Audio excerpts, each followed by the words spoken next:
friends, welcome to Amizhthampoo. இன்றைக்கி நம்ம என்ன வீடியோ பார்க்க போகிறோம்னு பார்த்தீங்கன்னா காலா ஜாமுன் எப்படி நம்ம வீட்டில் நல்லா சாஃப்டாக நல்லா ஜூஸியாக எப்படி பண்ணலாம் அப்படிங்கிறது தான் பார்க்க போகிறோம். ஸோ அதுக்காக நான் பார்த்தீங்க அப்படின்னா நார்மலான நம்ம இன்ஸ்டன்ட் குலோப் ஜாமுன் மிக்ஸ் இருக்கு இல்லையா, ஸோ அதை யூஸ் பண்ணி தான் பண்ண போகிறேன். ஸோ வீடியோவை ஸ்கிப் பண்ணாமல் ஃபுல்லாக பாருங்கள். அண்ட் இதான் சேனலுக்கு முதல் டைம் பார்க்குறீங்கன்னா கண்டிப்பாக சப்ஸ்கிரைப் பண்ணிவிடுங்க. அண்ட் பக்கத்தில் இருக்க பெல் ஐக்கானும் கிளிக் பண்ணி வச்சுக்கோங்க. வாங்க இப்போ வீடியோக்குள்ளே போகலாம்.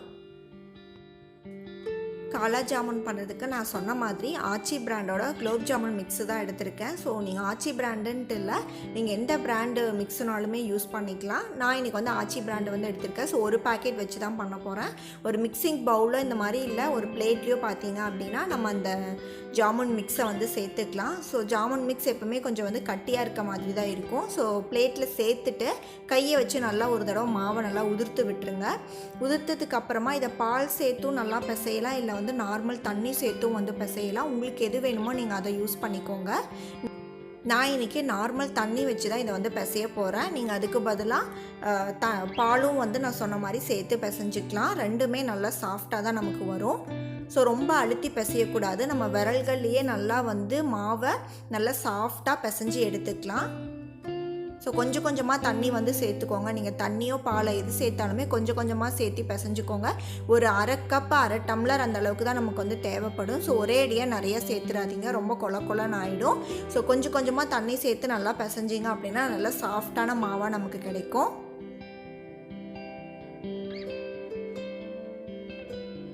இப்போ மாவு எல்லாமே நல்லா ஒன்று சேர்ந்து வந்திருக்கு, பட் கையில் ஒட்டுற மாதிரி இருக்குது. ஸோ ஒரு 2-3 நிமிஷத்துக்கு நல்லா அதை பிசைஞ்சிட்டிங்க அப்படின்னா கையில் ஒட்டாமல் நல்லா சாஃப்டாக மாவு ரெடி ஆகிடும். ஸோ இதுக்கு மேலே கொஞ்சமாக ஒரு ஸ்பூன் அளவுக்கு நான் நெய் சேர்த்துக்கிறேன். ஸோ நெய் சேர்த்துட்டு நல்லா இதை மிக்ஸ் பண்ணி கொடுத்துருங்க. நெய் எல்லா பக்கமும் பரவுற மாதிரி நல்லா மாவு ஒரு தடவை பிசைஞ்சு கொடுத்துட்டு திரும்ப உருண்டை பிடிச்சி இது ஒரு 10லேருந்து 15 நிமிஷம் அப்படியே நம்ம ஊற வச்சிடலாம். ஸோ காஞ்சி போகாமல் இருக்கும். ஸோ நம்ம மூடி வச்சிட்டோம் அப்படின்னா ஒரு 15 நிமிஷம் காஞ்சி போகாமல் மாவு அப்படியே நல்லா ஊறட்டும். அதுக்கப்புறமா நம்ம ரெடி பண்ணிக்கலாம். இப்போ சக்கரை பாகு ரெடி பண்ணிடலாம். அதுக்காக நான் ஒரு பாத்திரம் எடுத்திருக்கேன். ஸோ ஒரு அகலமான பாத்திரம்னா நமக்கு கரெக்டாக இருக்கும். நான் அதுக்கு பார்த்தீங்க அப்படின்னா ஒரு 1.5 கப் அளவுக்கு சக்கரை சேர்க்குறேன். நீங்கள் இன்னும் கொஞ்சம் ஸ்வீட்னஸ் அதிகமாக சாப்பிடுவீங்க அப்படின்னா ஒரு 2 கப் அளவு கூட நீங்கள் சேர்த்துக்கலாம். ஸோ அது எந்த கப்பில் நம்ம அளந்தோமோ அதே கப் அளவில் பார்த்தீங்க அப்படின்னா 2 கப் அளவுக்கு நான் தண்ணி சேர்த்துருக்கேன். ஸோ 1.5 கப்லேருந்து 2 கப் அளவுக்கு தண்ணி கரெக்டாக இருக்கும். ஸோ சக்கரை முதல்ல நல்லா கரையிட்டும். அதுக்கப்புறமா பார்த்தீங்க அப்படின்னா நம்ம வாசனைக்காக ஏலக்காய் இதெல்லாமே நம்ம சேர்த்துக்கலாம். சர்க்கரை எல்லாம் நல்லா கரைஞ்சதுக்கப்புறமா பார்த்திங்கன்னா சர்க்கரை எல்லாமே நல்லா கரைஞ்சிருச்சு. இப்போ ஒரு 4-5 ஏலக்காய் பார்த்தீங்க அப்படின்னா நான் சேர்த்துக்கிறேன் வாசனைக்காக. இல்லை வேறு ஏதாவது எசன்ஸ் வேணும்னாலும் நீங்கள் சேர்த்துக்கலாம் உங்கள் டேஸ்ட்டுக்கு ஏற்ற மாதிரி. இப்போ எல்லாமே நல்லா கலந்து கொடுங்க. இது நல்லா கொதிக்கட்டும். நமக்கு கம்பி பதம் அந்த மாதிரி தேவை கிடையாது. பட் அந்த சர்க்கரையோட அந்த பிசுபிசுப்பு தன்மை தெரியும் இல்லையா, அந்த அளவுக்கு நல்லா கொதிக்கணும். ஒரு 4லேருந்து 5 நிமிஷம் அளவுக்கு பார்த்தீங்க அப்படின்னா இது நல்லா கொதிச்சுது அப்படின்னா நீங்கள் கையில் தொட்டு பார்க்கும்போது பார்த்தீங்கன்னா நல்லா பிசுன்னு அந்த சர்க்கரை இது தெரியும் பாகு. ஸோ அந்த அளவுக்கு ரெடியானால் போதும். இப்போ ரெடி ஆகிடுச்சு. நான் அடுப்பை ஆஃப் பண்ணிட்டேன். ஸோ நம்ம ரெடி பண்ண சர்க்கரை பாகு பார்த்தீங்க அப்படின்னா இதே கன்சிஸ்டன்சியில் கடைசி வரைக்கும் இருக்கிறதுக்காக ஒரு 2-3 ட்ராப்ஸ் பார்த்தீங்க அப்படின்னா லெமன் ஜூஸ் நான் சேர்த்துக்கிறேன். ஸோ நம்ம ரெடி பண்ண சக்கரை பாகு கிறிஸ்டல் ஆகாமல் கடைசி வரைக்கும் இதே கன்சிஸ்டன்சியில் நமக்கு இருக்கும். ஸோ இதை அப்படியே நம்ம மூடி வச்சிடலாம். ஜாமுன் மாவும் பார்த்தீங்க அப்படின்னா நல்லா ஊறிடுச்சு.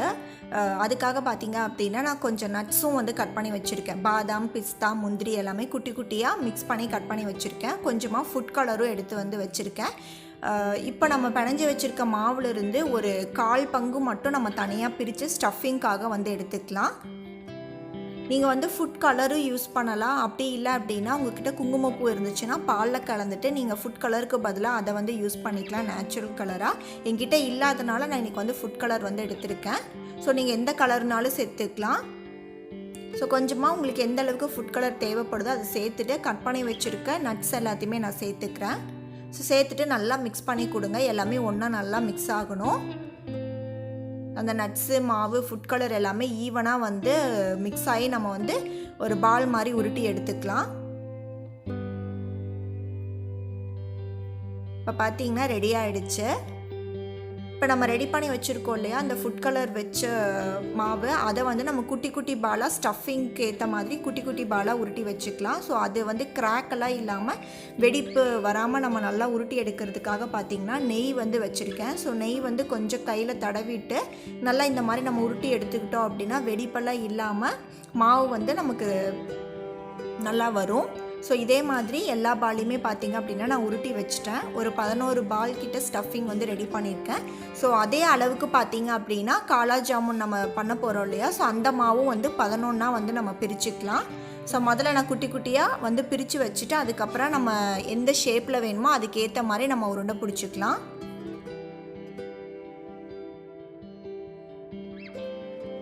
இப்போ நம்ம கையில் கொஞ்சமாக வந்து நெய் சேர்க்கோங்க உள்ளங்கையில். இப்போ நம்ம பிரித்து வச்சுருக்கோம் இல்லையா, அதுலேருந்து ஒரு மிக்ஸ் மட்டும் ஒரு பால் மட்டும் எடுத்துக்கலாம். குட்டி பால் எடுத்துகிட்டு அதை வந்து நல்லா வெடிப்பு இல்லாமல் முதல்ல நல்லா உருண்டை பிடிச்சிக்கோங்க. உருண்டை பிடிச்சதுக்கப்புறமா நம்ம ஸ்டஃபிங் உள்ளே வைக்கணும் இல்லையா, ஸோ அதுக்கேற்ற மாதிரி நல்லா அதை வந்து விரித்து கொடுத்துக்கலாம். நல்லா விரலில் வச்சு நல்லா வந்து இந்த மாதிரி விரித்து கொடுத்து அதுக்கப்புறம் நம்ம உள்ள ஸ்டஃபிங் வச்சு அதை வந்து கவர் பண்ணிக்கலாம். ஸோ ரொம்ப இது லேஸாக தின்னாக பண்ணணும்னு அவசியம் கிடையாது. ஈவனாக ஒரே மாதிரி விரல் வச்சு இந்த மாதிரி விரித்து கொடுத்துட்டு உள்ள ஸ்டஃபிங் வச்சுட்டு அதை நல்லா ஃபுல்லாக கவர் பண்ணிவிடுங்க. ஸோ கவர் பண்ணிவிட்டு நல்லா பார்த்தீங்க அப்படின்னா வெடிப்பெல்லாம் எங்கேயுமே இருக்கக்கூடாது. ஸோ வெடிப்பெல்லாம் இல்லாமல் நல்லா ஸ்மூத்தாக பார்த்தீங்க அப்படின்னா உருட்டி எடுத்துக்கணும். ஸோ நீங்கள் இதை வந்து ரவுண்டாகவும் உருட்டலாம், அப்படி இல்லை அப்படின்னா சிலிண்டர் ஷேப்பில் உங்களுக்கு எந்த மாதிரி வேணுமோ அந்த மாதிரி சைஸில் வந்து உருட்டிக்கலாம். நான் வந்து கொஞ்சம் லைட்டாக சிலிண்டர் ஷேப்பில் இருக்க மாதிரி உருட்டி எடுத்திருக்கேன். நல்லா ஸ்மூத்தாக வெடிப்பெல்லாம் இல்லாமல் உருட்டி எடுத்துக்கோங்க. அப்போ தான் ஜாமுன் பார்த்தீங்க அப்படின்னா நல்லா வரும். ஸோ இதே மாதிரி ரிமைனிங் இருக்க எல்லாமே ரெடி பண்ணிக்கலாம். ஸோ ஸ்டஃபிங் உள்ளே வச்சுட்டு நான் சொன்ன மாதிரி ஃபுல்லாக நல்லா கவர் பண்ணி விட்டுருங்க. நல்லா கிராக்கெல்லாம் இல்லாமல் முதல்ல நல்லா உருண்டை வந்து நல்லா உருட்டிட்டு உங்களுக்கு தேவைப்படுச்சுன்னா நெய் சேர்த்து நல்லா ஸ்மூத்தாக வந்து உருட்டிக்கோங்க. அதுக்கப்புறமா நம்ம வந்து சிலிண்டர் ஷேப்லேயோ இல்லை எந்த ஷேப்பில் வேணுமோ அந்த ஷேப்புக்கு ஏற்ற மாதிரி நம்ம வந்து உருட்டி எடுத்துக்கலாம். ஸோ அப்போ தான் வெடிப்பெல்லாம் இல்லாமல் நல்லா ஸ்மூத்தாக நமக்கு கிடைக்கும். ஸோ இதை வந்து நம்ம இந்த உருண்டை பிடிக்கிறது வந்து கரெக்டாக ஸ்மூத்தாக பண்ணாதான் பார்த்தீங்க அப்படின்னா நம்ம ஜாமுன் ஃப்ரை பண்ணிவிட்டு அதுக்கப்புறம் நம்ம அந்த சக்கரை பாகில் போட்டு சாப்பிடும் போதும் நமக்கு நல்லா ஜாமுன் கிடைக்கும். இப்போ நான் உருண்டை பார்த்திங்கன்னா ஸ்டஃபிங் எல்லாமே போட்டு நல்லா ஸ்மூத்தாக உருண்டை பிடிச்சி வச்சுருக்கேன். இப்போ நம்ம கொஞ்சமாக கையில் நெய் சேர்த்துட்டு எல்லாத்தையுமே சிலிண்டர் ஷேப்பில் பார்த்திங்க அப்படின்னா நம்ம உருட்டி எடுத்து வச்சுக்கலாம். ஸோ நான் சொன்ன மாதிரி வெடிப்பெல்லாம் இல்லாமல் நல்லா ஸ்மூத்தாக உருட்டி எடுத்து வைங்க, அதுதான் ரொம்ப முக்கியம்.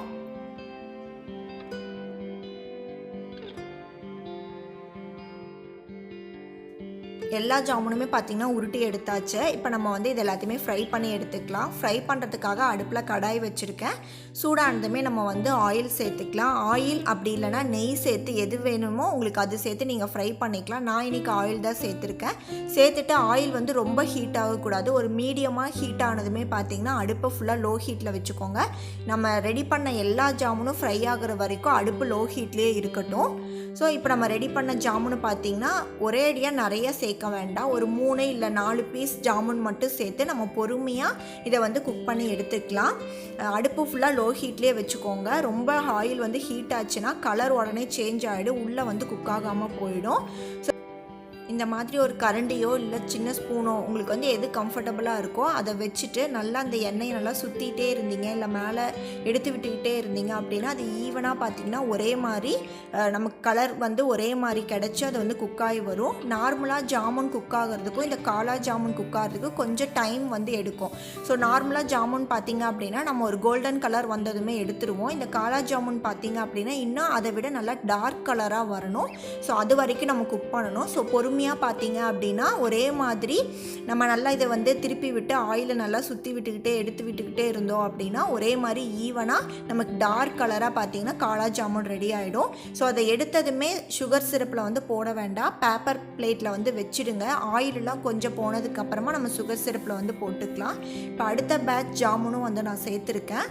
ஸோ இதுவுமே அதே மாதிரி தான் அந்த கரண்டியை வச்சு நல்லா ஆயிலை வந்து சுற்றி கொடுத்துட்டு நல்லா எடுத்து விட்டுக்கிட்டே இருந்தீங்கன்னா தான் ஈவனாக ஒரே மாதிரி நமக்கு வந்து குக்காகி வரும். அடுப்பை வந்து லோ ஹீட்லேயே இருக்கணும், அதை கரெக்டாக பார்த்துக்கோங்க. ஆயில் வந்து ரொம்ப ஹீட் ஆக வேண்டாம், மீடியம் ஹீட்டில் இருந்தாவே போதும். இப்போ ஜாமுன் பார்த்திங்கன்னா ஆறுனனால லைட்டாக நான் வந்து சூடு பண்ணியிருக்கேன். இப்போ நம்ம ஃபஸ்ட்டு பேட்ச் ரெடி பண்ண ஜாமுன் எல்லாத்தையுமே உள்ளே சேர்த்துக்கலாம். சேர்த்துட்டு இது வந்து ஒரு தடவை நல்லா மேலே அப்படியே இந்த சுகர் சிரப்பில் சுற்றி விட்டுட்டு இதை மூடி வச்சிடலாம். இது வந்து நல்லா ஊறட்டும். காலா ஜாமுனும் சரி இந்த சுகர் சிரப்பும் நல்லா சூடாக இருக்கனால இதை அப்படியே நம்ம வந்து மூடி வச்சிட்டோம் அப்படின்னா சீக்கிரமாகவே இது நல்லா ஊறிடும். நம்ம ஒரு 1 hour அந்த மாதிரிக்கு அப்புறமே வந்து சாப்பிட ஆரம்பிச்சிடலாம். இப்போ நம்ம நெக்ஸ்ட்டு பேட்சும் பாருங்கள் நல்லா குக் ஆகிட்டுருக்கு. ஸோ ஈவனாக இதே மாதிரி கரண்டி வச்சு நல்லா அதை வந்து சுற்றி விட்டுக்கிட்டே இருந்தால் தான் நல்லா ஈவனாக ஒரே மாதிரி கலர் கிடைக்கும், உள்ளேயும் நல்லா பர்ஃபெக்டாக குக் ஆகும். ஸோ இப்போ நம்ம பார்க்குற கலர் பார்த்திங்க அப்படின்னா ஓரளவுக்கு கொஞ்சம் டார்க்காக இருக்குது, இன்னுமே நல்லா டார்க்காக வரணும். ஸோ அந்த வரைக்குமே பார்த்திங்கன்னா பொறுமையாக இதே மாதிரி நல்லா கலந்து கொடுத்துக்கிட்டே இருங்க. உங்களுக்கு பார்த்திங்கனாவே தெரியும் அந்த ஜாமுனில் கிராக்கெல்லாம் இல்லாமல் நல்லா ஸ்மூத்தாக நமக்கு வந்து ஜாமுன் வந்து குக் ஆகிட்டுருக்கு.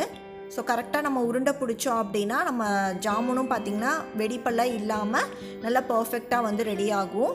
இப்போ பார்த்திங்கன்னா நம்ம காலா ஜாமுன் நல்லா டார்க் கலராக மாறிடுச்சு. ஸோ இந்த மாதிரி நல்லா டார்க் கலர் வர அளவுக்கு இதை ஃப்ரை பண்ணி எடுத்துக்கலாம்.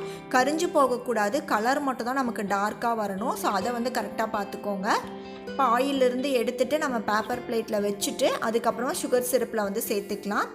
இப்போ நம்ம ஃபஸ்ட்டு போட்டிருந்த அந்த காலா ஜாமுன் எல்லாமே பாருங்கள் சுகர் சிரப்பு நல்லா அப்சர்வ் பண்ணிவிட்டு இப்போவே ரெடி ஆகிடுச்சு. ஸோ நம்ம இப்போவே வந்து சர்வ் பண்ணிடலாம். இப்போ லாஸ்ட்டு பேட்ச் பார்த்திங்க அப்படின்னா சுகர் சிரப்பு பார்த்திங்கன்னா லைட்டாக ஆறிடுச்சு, அதனால் திரும்ப அடுப்பில் வந்து வச்சுருக்கேன். அதோட கன்சிஸ்டன்சி நமக்கு வந்து மாறாது, ஏன்னா நம்ம லெமன் ஜூஸ் கொஞ்சம் சேர்த்துருக்கோம் இல்லையா. ஸோ அதே மாதிரி தான் இருக்கும். ஸோ லைட்டாக சூடு பண்ணிவிட்டு இதை அப்படியே நம்ம வந்து மூடி வச்சிட்டோம் அப்படின்னா ஜாமுன் வந்து நமக்கு ஒரு 1/2 hour 1 hourலேயே பார்த்திங்க அப்படின்னா ரெடி ஆகிடும். ஸோ டபுள் த சைஸ் நல்லா வந்து ஊறி இருக்கு பாருங்கள். இப்போ நம்ம ஊறின ஜாமுன் எல்லாத்தையுமே நான் வந்து சர்வ் பண்ணியிருக்கேன் இந்த பவுலில். ஸோ நல்லா சாஃப்டாக ஸ்மூத்தாக இருக்குது பாருங்கள். ஸோ மேலே கொஞ்சம் சுகர் சிரப் வந்து சேர்த்துட்டு நம்ம கட் பண்ணி வச்சுருக்க அந்த நட்ஸ் இருக்கு இல்லையா, மிக்சட் நட்ஸும் மேலே வந்து ஒரு டெக்கரேஷனுக்காக மேலே வந்து சேர்த்துக்கலாம். ஸோ உங்களுக்கு அந்த ஸ்பூனில் எடுத்து காட்டுற உள்ளே இந்த அளவுக்கு நல்லா ஜூஸியாக சாஃப்டாக வந்து அந்த காலா ஜாமுன் வந்து இருக்குன்னு பாருங்கள். ஸோ நார்மலாக எப்போவுமே குலோப் ஜாமுன் நம்ம ரவுண்டாக எப்போவுமே ரெடி பண்ணுவோம் இல்லையா. ஸோ ஒரு சேஞ்சுக்கு அதை வச்சு நம்ம இந்த மாதிரி காலா ஜாமுன் வந்து ரெடி பண்ணோம் அப்படின்னா ரொம்ப சூப்பராக இருக்கும். ஸோ நான் பண்ண சைஸ்லேயே பண்ணணும்னு அவசியம் கிடையாது. உங்களுக்கு எந்த மாதிரி சைஸில் வேணுமோ, சின்னதாக பெருசோ இல்லை ரவுண்டாக வேணுமோ இல்லை சிலிண்டர் எந்த ஷேப்பில் வேணுமோ அதுக்கேற்ற மாதிரி நீங்கள் உருட்டிக்கலாம். ரொம்ப சூப்பராக இருக்கும். கண்டிப்பாக வந்து ட்ரை பண்ணி பாருங்கள். நான் சொன்ன ஸ்டெப்ஸ் அப்படியே ஃபாலோ பண்ணிங்கன்னா உங்களுக்கு நல்ல ஸ்மூத்தான ஜாமுன் வந்து கிடைக்கும். கண்டிப்பாக இந்த ரெசிபி உங்களுக்கு பிடிச்சிருக்குன்னு நினைக்கிறேன். பிடிச்சிருந்தால் லைக் பண்ணுங்கள், ஷேர் பண்ணுங்கள், அண்ட் எப்படி இருக்குன்னு சொல்லிட்டு கீழே கமெண்ட் பண்ணுங்கள். அண்ட் என் சேனலுக்கு யாராவது சப்ஸ்கிரைப் பண்ணாமல் பார்த்துட்டு இருந்தீங்கன்னா கண்டிப்பாக சப்ஸ்கிரைப் பண்ணிவிடுங்க. தேங்க்ஸ் ஃபார் வாட்சிங்.